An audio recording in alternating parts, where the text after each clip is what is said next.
નમસ્કાર. દિવસભરના તાજા સમાચારોમાં તમારું સ્વાગત છે. તમારી સાથે હું છું પિનલગીરી ગોસ્વામી. સમાચારો વિસ્તારથી જાણીએ એ પહેલા મહત્વના સમાચારો ઉપર એક નજર. નમસ્કાર મિત્રો, મહત્વની હેડલાઇન્સ ઉપર નજર નાખીએ તો ગોપાલ ઇટાલિયાને લઈને મોટા સમાચાર સામે આવ્યા છે. ત્યારે આગળ વાત થશે ખનીજ ચોરી સામે ફ્લાઇંગ સ્ક્વોડ અને એલસીબીની તવાઈ જારી કરવામાં આવી છે. આગળ વાત થશે ફરી એકવાર થશે એશિયાટિક લાયસન્સની ગણતરી. ત્યારે વાત થશે સુકેશ ચંદ્રશેખરને ઘડિયાળ પહેરાવવાની ભલામણ કરનાર પીએમઓને સસ્પેન્ડ કરવામાં આવ્યા છે. ત્યારે વાત થશે ગરમીના કારણે જિલ્લામાં મોતનો પ્રથમ બનાવ સામે આવ્યો છે. ત્યારે વાત થશે મિલકત નોંધણીમાં થતી છેતરપિંડી રોકવા માટે સરકારનો મોટો નિર્ણય. આગળ વાત થશે ગુજરાતી એન્જિનિયરિંગની કતરમાં ધરપકડ કરવામાં આવી છે. ત્યારે વાત થશે ગોંડલથી મોટા સમાચાર સામે આવ્યા છે. આગળ વાત થશે સોશિયલ મીડિયામાં વિગતો જાહેર કરવી જોખમી સાબિત થઈ શકે છે. ત્યારે વાત થશે ગોપાલ ઇટાલિયા રેકોર્ડ બ્રેક બહુમતીથી વિજેતા બનશે.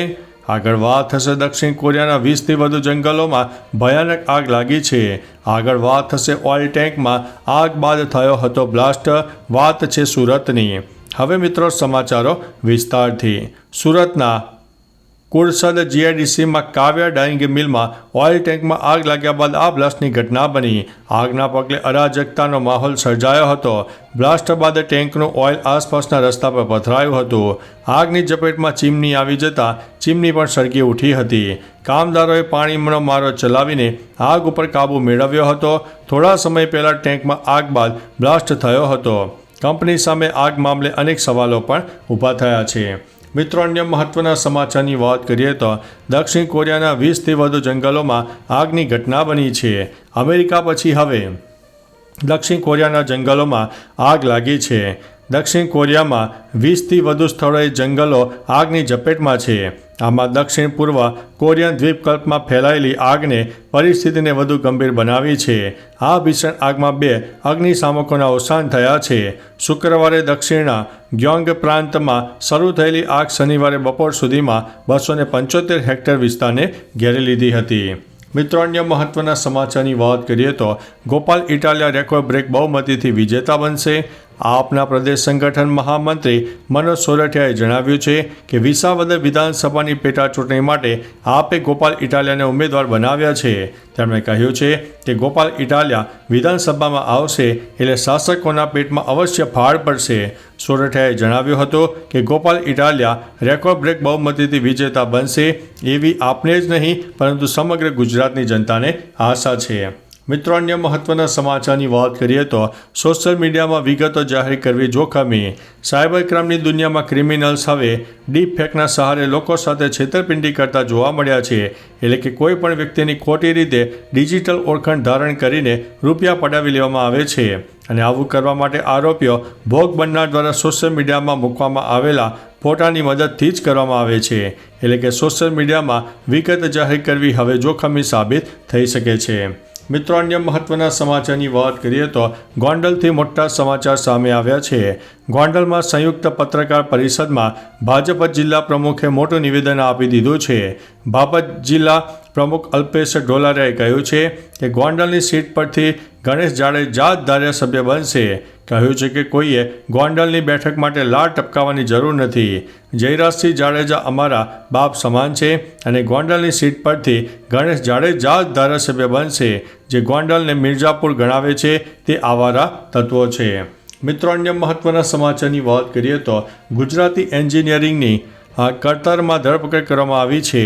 ગુજરાતના એન્જિનિયર અમિત ગુપ્તાની કતરમાં અટકાયત કરાઈ છે. ગુનાહિત કેસના તેની અટકાયત કરવામાં આવી હતી. સૂત્રો મુજબ કતરમાં ભારતીય મિશનના અટકાયતમાં લેવાયેલા ભારતીય નાગરિકને શક્ય મદદ તમામ કરી રહ્યું છે. ભારતીય દૂતાવાસે કહ્યું છે કે તેઓ અમિતના પરિવાર સાથે સંપર્ક જાળવી રાખશે. અમિત ગુપ્તા ટેક મહિન્દ્રામાં કામ કરે છે. પરિવારનું કહેવું છે કે ડેટા ચોરીના કેસમાં અમિત ગુપ્તાને ફસાવવામાં આવ્યો છે અને તે હવે નિર્દોષ છે. મિત્રો, અન્ય મહત્વના સમાચારની વાત કરીએ તો મિલકત નોંધણીની થતી છેતરપિંડી રોકવા સરકારનો મોટો નિર્ણય સામે આવ્યો છે.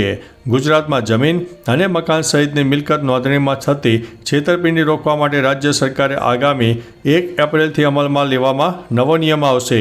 રાજ્યના નોંધણી સહનિરીક્ષક અને સુપ્રિન્ટેન્ડન્ટ ઓફ સ્ટેમ્પની કચેરી દ્વારા જાહેર કરવામાં આવેલા પરિપત્ર મુજબ હવે મિલકતની નોંધણી માટે રજૂ કરવામાં આવતા દસ્તાવેજોમાં મિલકતના ફોટોગ્રાફ અને અક્ષાંશ રેખાંશ દર્શાવવા ફરજિયાત રહેનારા છે.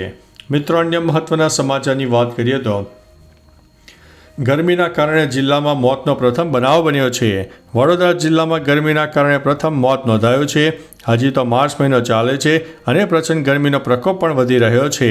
સાવલી ખાતે સિહોરા ભાગોળ પાસે ભીમનાથ મંદિરના ગેટની સામે આશરે 30 વર્ષના એક અજાણ્યા યુવાનનું ગરમી અને લૂ લાગવાથી મોત નીપજ્યું છે. આ અંગે સિહોરા ભાગોળે રહેતા શહીદ અનવર શેખે સાવલી પોલીસને જાણ કરતા પોલીસે અકસ્માતના મોતની નોંધ કરી લીધી છે. મિત્રો, અન્ય મહત્વના સમાચારની વાત કરીએ તો સુકેશ ચંદ્રશેખરને ઘડિયાળ પહેરાવવાની ભલામણ કરનાર પીએમઓ સસ્પેન્ડ.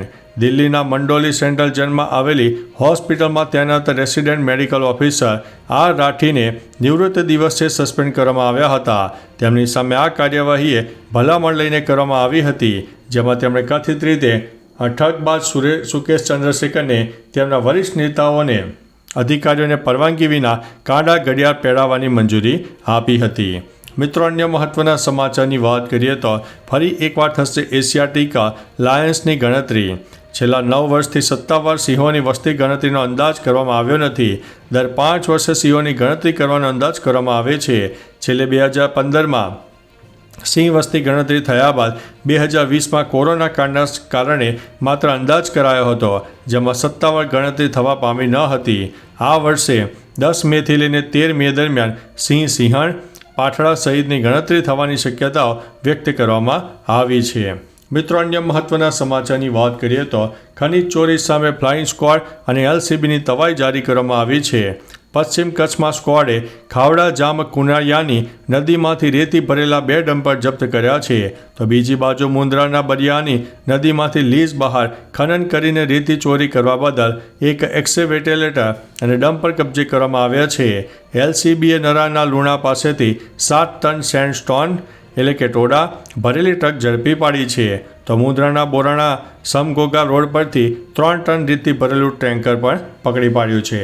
મિત્રો, અન્ય મહત્વના સમાચારની વાત કરીએ તો ગોપાલ ઇટાલિયાને લઈને મોટા સમાચાર સામે આવ્યા છે. આવનારા સમયમાં જ્યારે વિધાનસભાની ખાલી પડેલ વિસાવદર બેઠક ચૂંટણી પેટા ચૂંટણી થશે, ત્યારે આમ આદમી પાર્ટી તરફથી ઉમેદવાર તરીકે ગોપાલ ઇટાલિયા ઊભા રહેશે. આમ આદમી પાર્ટીએ આની જાહેરાત કરી દીધી છે. હાલ તો ગોપાલ ઇટાલિયા આમ આદમી પાર્ટીના નેશનલ જોઈન્ટ સેક્રેટરી છે. મિત્રો, અન્ય મહત્વના સમાચારની વાત કરીએ તો જસવંત વર્માના કોલ અને ઇન્ટરનેટ રેકોર્ડ તપાસવામાં આવશે. સીજેઆઈના સંજીવ ખન્ના નિર્દેશ પર દિલ્હી હાઈકોર્ટના મુખ્ય ન્યાયાધીશ જસ્ટિસ ડીકે ઉપાધ્યાયે દિલ્હી પોલીસ કમિશનરને પત્ર લખીને 1 સપ્ટેમ્બર 2024થી 22 માર્ચ 2025 સુધીના જસ્ટિસ યશવંત વર્માના કોલ રેકોર્ડ અને ઇન્ટરનેટ પ્રોટોકોલ ડિટેલ રેકોર્ડ પણ માગ્યા છે. તો ચાલો મિત્રો, ફરીથી દેશ અને દુનિયાના સુપરફાસ્ટ સમાચાર લઈને મળતા રહીશો. ત્યાં સુધી અમને રજા આપશો. નમસ્તે.